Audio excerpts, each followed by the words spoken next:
Hey there! In this quick demo, I'll show you how to export product tags from Odoo to your WooCommerce store using the Ksolves WooCommerce Connector module. Step 1. Navigating to tags. First, log into Odoo.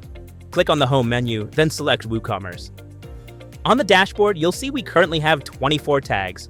Let's check them out. Click on Tags, and here's the list. Step 2. Creating a new tag. Now, let's add a new tag and export it to WooCommerce. Click New. Enter the name, the slug, and select the instance you want to export from. Hit Save. Great, we now have 25 tags. Step 3, exporting the tag. Go to Instance, choose the specific operation, Odoo to WooCommerce. Export operation to export tags. Then click Execute. Step 4, tracking the export. To check the progress, go to Process and then QJobs. Here, you'll see the export job has been created and is now processing. Once it's done, we're good to go.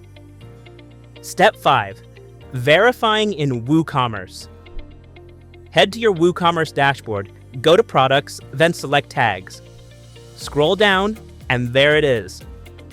The tag we just created, 14th April, has been successfully exported. If this helped, give it a like, drop a comment, and don't forget to subscribe for more walkthroughs like this.